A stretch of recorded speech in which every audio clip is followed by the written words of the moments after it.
Welcome to Social Work Updates.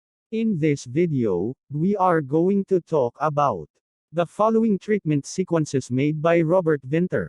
Vinter treatment sequences consists of several major stages, each one characterized by events, practitioner decisions and activities, and client experiences. The first sequence is the intake. This process includes the client's presentation of his needs or problem to the worker, which most agency application forms refer to this as the presenting problem.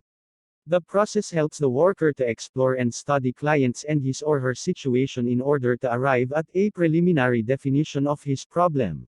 In case of very limited time to get the information from the client due to unexpected circumstances, the worker can obtain information from other sources like parents, siblings, police officers, and others.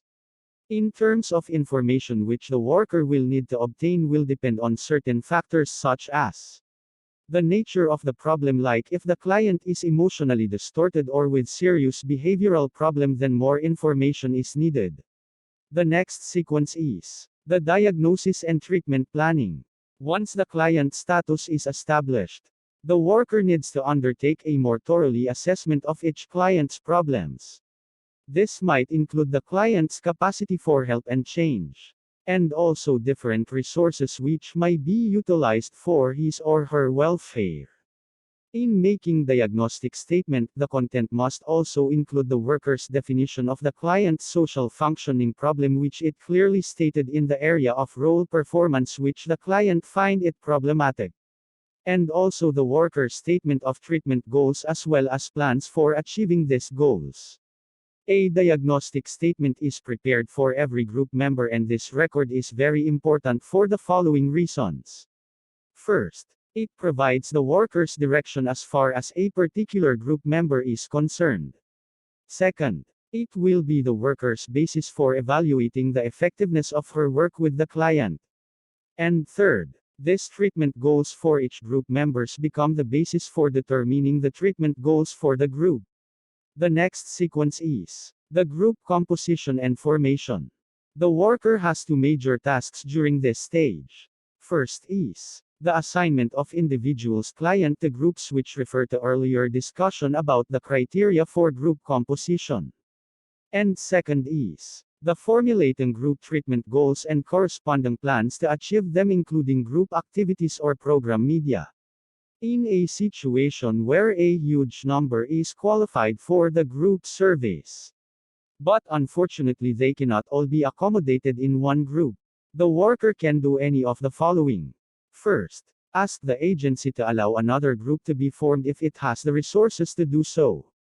Or the agency can have just one group, with the worker keeping a waiting list from which she can draw new clients to replace those who will be terminated from the group as goals for them are achieved. Next is the group development and treatment. In the remedial model, during this stage, when the worker seeks the emergence of group goals, activities and relationships which can render the group effective for the treatment of the members, the worker will be guiding the group's interaction and structuring and its experiences to achieve the specific treatment goals she has for each member. The main concern is that the group becomes the most potent means of possible to attain its ends. And the last sequence is the evaluation and termination. The last stage of the treatment sequence involves a review of the progress which has been made by the individual clients and a decision whether or not to continue individual clients' membership or the group as a whole. It implies that the worker has been doing periodic evaluations during the previous stage and that she has modified her goals and action plans as she deemed appropriate. This stage will also involve preparing the individual clients under the group for the impending separation once a decision to terminate has been made. In treatment groups, these are the following reasons to terminate the case. Number 1. When it is apparent that treatment goals have been substantially achieved. Number 2. When it appears that maximum benefits for the member clients have been attained or with any anticipated additional gains are insufficient to members' continuation. Number 3. Clients are dropping out. And number 4. The agency unable to continue providing the service for whatever reason. And that's it. Thanks for watching. For more social work updates, please watch and like the video, hit the bell and subscribe to my YouTube channel.